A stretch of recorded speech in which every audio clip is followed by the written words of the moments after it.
Hi guys, welcome back to Table Flippin' Board Games. Sorry, I thought you were done, so I was gonna just hop in It's all right. there. Just jump in.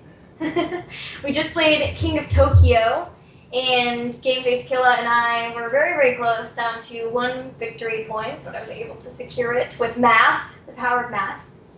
So if you guys didn't see that, definitely check out the VOD for the play session, and with featuring an awesome table flip that scared everyone and made me punch myself in the rib. That was But my one victory tonight. but It wasn't me. no, it wasn't. It was not Ogre. It was Game Face Killa. We are going to be talking about King of Tokyo and our thoughts on it and reviewing it. If you have not seen this before, I am Gillyweed, one of the hosts, also joined by Ogre Yonder and Game Face Killa. And this week, our guest player was and is Stark SC2. So thank you so much for joining us, first of all. And Game Face, why don't you tell us a little bit more about the game so that maybe those people who are just now watching the VOD and the reviews can see if they like it. Yeah, so like we said, this is a push your luck game. It's very fast, so even if you're not a big competitive gamer, I think it's very fun, and the theme is very cartoony and unrealistic. Lots of big action, but it's over really quickly, so you don't have to, you won't take it too personally. If it's, if you do terribly, and I've had sessions where I've lost really quickly, or never scored any victory points at all. It's interesting. This is probably one of the most family-friendly games we've played. I think this is a lot of people have talked about this being a really good introduction to competitive gaming because it's kind of soft-hearted. It's not too bad as far as what you can possibly do to other people. And it makes sense. If you have to do damage to someone, it's because they're in the lead or they're in Tokyo and you're trying to take over Tokyo. So I don't think there's any kind of underhanded tactics that you really have in this game. And it's a lot of fun. The dice, if you have a personal copy of the game, the dice are really big and chunky, so they're a lot of fun to throw. They're a lot of fun to throw in this mod too. They were made really well. There are two. I did want to point out there are expansion. There's actually an expansion for the game or there might be a couple. One of them, or they might be part of the same expansion. One of them adds some starting abilities for each creature, so it makes them a little more unique when you start. I have never played with that expansion yet, but I want to because I've heard it adds a lot to the game. And it also adds other cards and creature kaiju you can play. There is actually just released, the most recent release is King of New York, which moves all of this battling melee over to the city of New York City. And it also adds some other little elements, like apparently the army is there and attacks some of the kaiju depending on where you are in the city. So that sounds like a lot of fun to play. I'd like to try that out at some point too. So that's it. So Background. awesome. So as our new player, we had actually two new players, but I want to get Stark's view on it, especially because he's kind of newer, I think, to board gaming past kind of family games. So what did you think of the game, Stark? I think the only tricky part really was learning how the damage works with Tokyo. But everything else was really straightforward, really easy, good to learn. Yeah, it can really pile up on you to be in Tokyo. So I get that too. I think that was probably the thing I had the most difficulty in figuring out was how fast it can really pile up on you to stay in Tokyo and when it's worth it to push your luck and stay there and when it's not. Mm-hmm. I don't know if there's a straightforward answer to that. I never actually stayed through a full turn and was still barely able to eke out a victory, but I also got very lucky with dice rolls, so which I cannot believe I'm saying that. Yeah.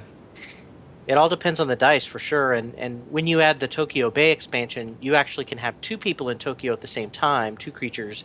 Both of them take damage from other people, but then when you do damage to someone in Tokyo, first the person in the city gets to decide, and then the person in Tokyo Bay gets to decide if they want to swap out. So it becomes pretty complicated. So it's definitely not something you want to start off with, especially with this little since the damage is a little intricate. The game was much different with 4 players than it was with 2 players. Because when I originally played it, the only other time I played it was with 2 players, and so staying in Tokyo was a much different. It was a much different strategy. Usually, you would push your turn or push your luck for a few more turns before you really started taking damage because there was only one other person. Yeah. So in this case, it was like, their chances of you actually staying there the entire round and being able to do damage the other direction was almost non-existent. I think we had it once. Yeah, I think it And only paid happened dearly once. for it Yeah, took a while and to catch back up in hearts. right, it took and you took so much damage to have in order to do that it almost wasn't worth it. So, that's yeah, interesting. that I don't was know much if I've different. played with 2 players, so yeah, it'd be interesting to try that. Yeah, Can you play with 2? Yeah, that's how I played it. It's so that was much different, which has actually kind of informed my strategy for this game. I wanted to get into Tokyo first and then swap out and collect energy so that I could get cards. But they didn't actually end up working out because none of these cards were like the really fancy cards. So Yeah. I'm gonna search through here because there's a ton of cards we didn't see that are actually really really crazy good. So hey, like the first one I come up to here, deal an extra damage each turn even when you don't attack. Oh wow. Yeah. You gain an energy each or a victory point each turn for every 6 energy you have. There's I'm just scrolling through here. There's tons and tons of really good cards. There's one really cool one that I like called it had a child or something. It had Yeah. and so when you die and you lose all your hit points, you basically start back over at full HP. But you lose all your victory points too. So these cards are amazing. There it is. It has a child, right? Oh. Yeah. Yep. Yeah, it's really cool. If you're eliminated, discard all your cards and lose all your. That is cool. Although, if it's a late game card, it's probably not that tempting, seeing how everybody else probably has like 15 victory points. And you lose all of your. What is that really helping with? I guess if you take a bunch of damage at the beginning and you just Well, and you can just sit in Tokyo because you can sit in Tokyo and never have to leave, and that's true. because you can just come right back. The art style is amazing. It's so cool. Yeah. That gourmet card is fantastic. It's a giant chef hat. Yeah. Oh, that's so That's fun. cool. So, this is actually one of the few games that I really like that has one of those dual win conditions. It's like, there's 2 different things or 2 different ways that you can win, and they're not really related to each other all that much. But I think I really like this one because it seems like they're both achievable, and you're constantly swapping in and out of one or the other, right? It's like if you're outside Tokyo, then you can do damage to people and like to the person who's there, who's gaining victory points. Whereas if it's the opposite, then you kind of feel like you're going to win the other way, which I think is a really neat way to balance this game, especially with that all of the cards have pretty substantial impacts on both ways of playing. Yeah, that's true.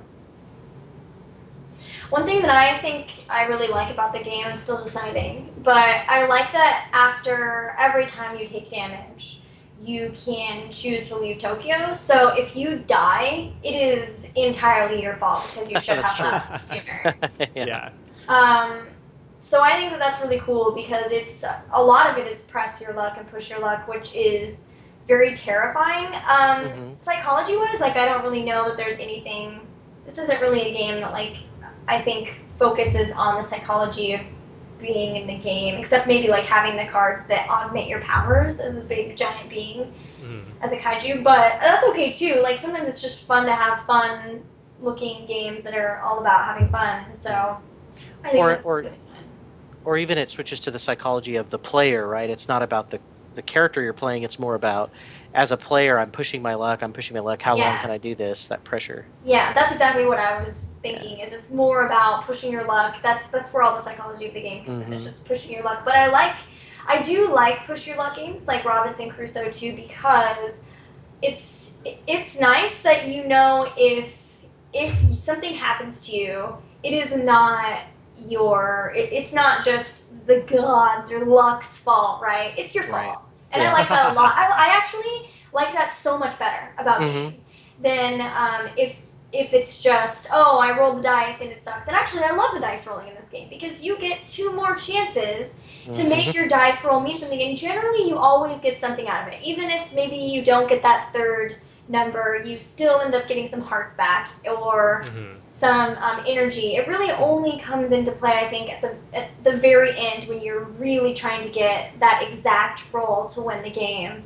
that it was like really, really dire and that would have really sucked. But otherwise, it always feels like you're working towards something, whether it's energy with the cards or with getting victory points or doing damage. You're always getting to do something every single turn, which I really appreciate. And then the push your luck factor means if you die or if you get really hurt, then it's entirely your fault.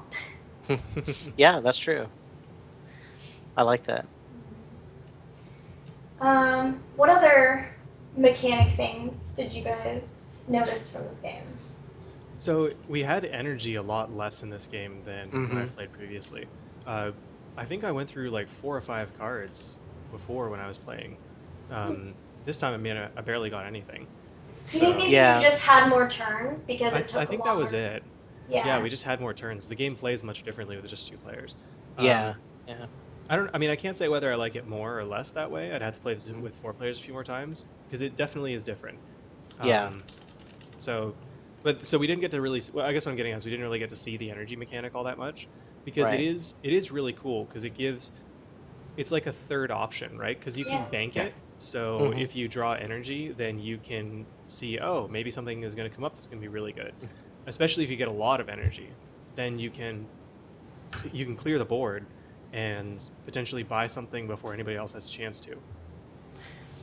Yeah, and it keeps you in the game too. If it's a victory point problem you're having, then the energy can make up for that by giving you some card purchases that, are buildings you're tearing apart that give you victory points. Right. They're almost like the victory points that you can, or victory point rolls that you can hold between turns, sort of. Right. Yeah. That is one thing about the game that there's just a couple of things which, of course, the expansion, like I was talking about earlier, I wish that there was something that separated the characters a little bit. I love the look of them. The art is really great. But I always like special abilities, where and I know it would have taken a little bit more to balance the game if you have starting abilities that are different. But I always like that little bit more of the role-playing aspect of it. And then I also do wish that there was something you could do if you aren't getting more energy to get more energy, like maybe turn in some of your, if you rolled 2 2s, like 2 random dice for 1 energy or something like that. Yeah, cool. So that you could at least get a little bit of compensation. But again, it's a very little thing because the game goes so fast. It's your turns back around before you know it anyway. So I think that'd be really good. I like that 2 random dice for 1 energy. They have to try that out as a house rule or something. Yeah. That way we could go through more cards, see more different things. Yeah. Potentially change the game because, like we saw, a lot of these are very, very impactful. The thing that scares me about role playing, although I do really like it, is like you said with balance, it gets a lot harder because you can have one role that just happens to be so fantastic for that particular game and the cards that are coming up. Yeah. So at least with the cards coming up, it's more of a chance for evenness, but it is cool to be able to role play and pick your character because of that. So I really like the fact that it's not that your characters are all the same and that you don't have a specific role per character.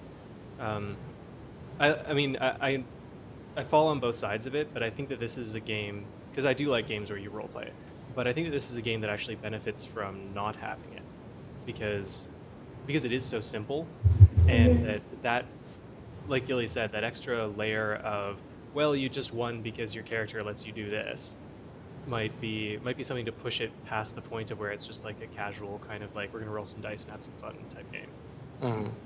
Speaking of it being really casual, I wanted to ask you, Stark, since I think you guys play a lot of Monopoly on your family vacations and other games like that. Is this something that you think that your family would like? You think it'd be a fun family game? Yeah, I see no reason why not. I mean, it's pretty straightforward, and we literally play D&D on holiday. So, I mean, it's a tone down in the rule complexity, and it's a welcome thing to have sometimes. Yeah, and it's kind of cool. It's very sci-fi, which is fun too. I love that you play D&D with your family. That might be the coolest family ever. Do your parents play it too? Yeah. That is way, that's awesome. That is really cool. That is so cool. Yeah, my family does what I do. That's really cool. Do you guys have a continuous campaign going, or do you just do it's paused, but that's not to say it's stopped. Nice.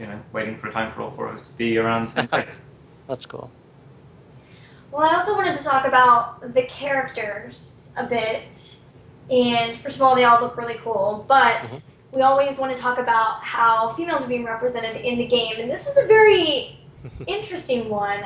The reason we want to talk about how females are represented in the game is because we are on Misscliks. Misscliks is a channel dedicating to uplifting females in the geek and gaming scene. So we want to be very cognizant of how females are represented in the board games that we play. And like I said, this is very interesting in that, except for maybe the king and the title King of Tokyo, they're all kind of genderless, which is really interesting. What do you guys think?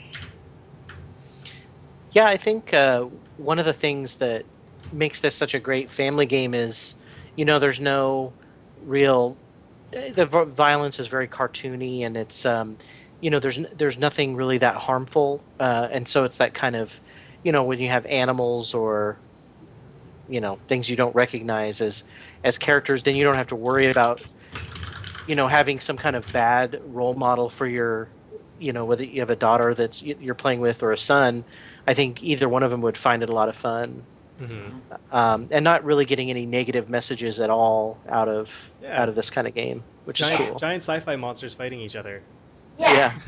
Like, yes, there's the king, but really only in name is it the king. And then there's Gigasaur, which is just a giant dinosaur. Cyber Bunny, which is a tiny bunny inside of a giant mech suit, who I immediately wanted to play because that is hilarious. Alienoid, who knows about that. And then Mecha Dragon, that's a robot dragon. Oh, and Kraken.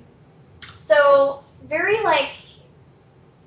nondescript, non-specific, could be male, could be female, could be neither. I think that's really cool and open. I understand having the king because it's basically Donkey Kong, or not Donkey Kong. What's his name? King Kong. King Kong. There we go. Or Donkey Kong. You can see which one I know more.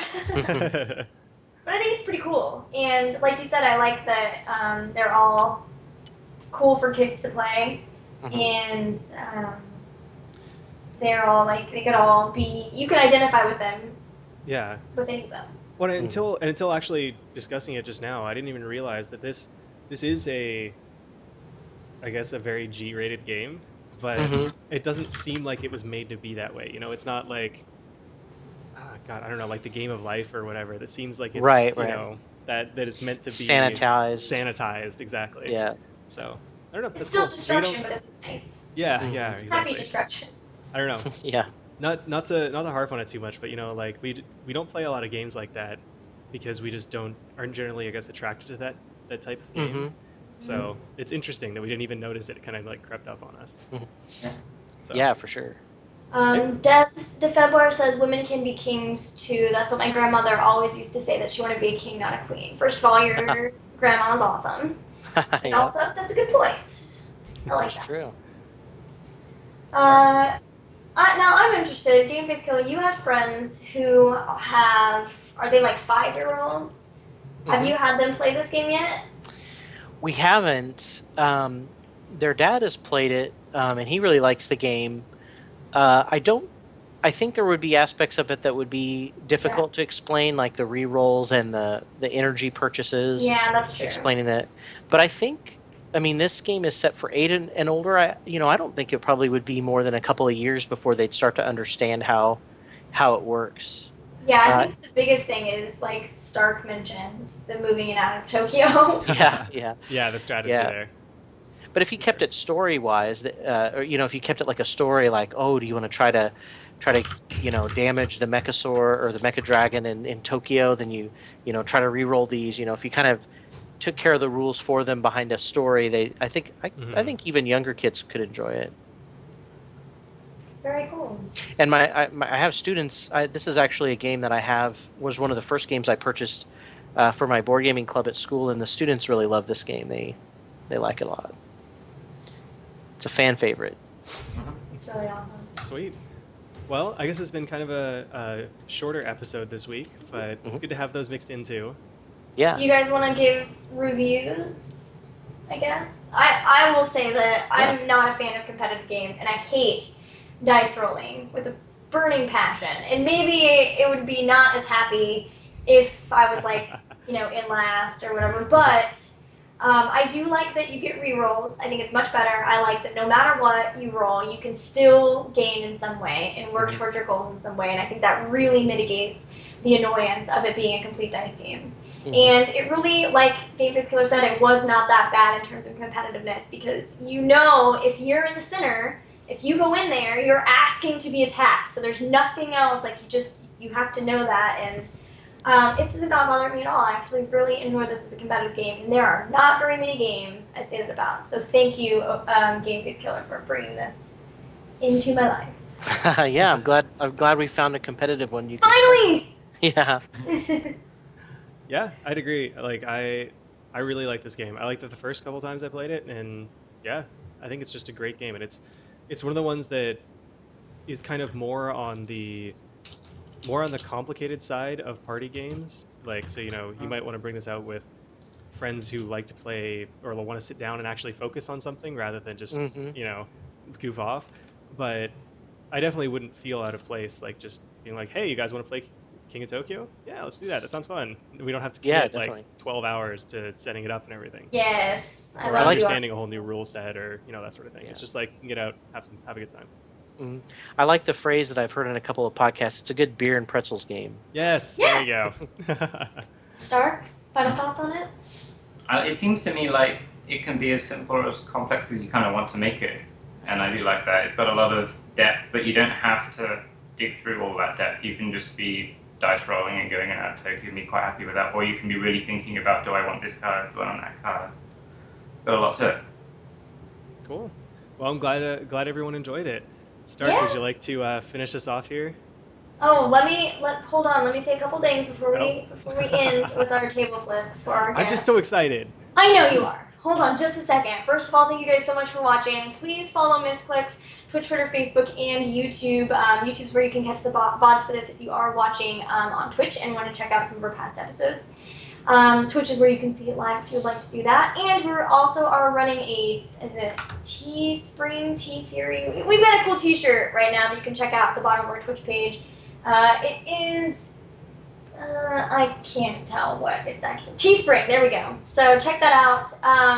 As for us, you can follow us all. You see our Twitter handles in our overlay. I stream Heroes of the Storm, so if you want to hang out with me, and Stark is always there too, then you can follow me and get the message too on Twitch. He's also got a Twitch page, Stark SCII, as well, and that should be it, I think, for all the follows. Thank you guys. Be sure to check out all of our other Misscliks shows.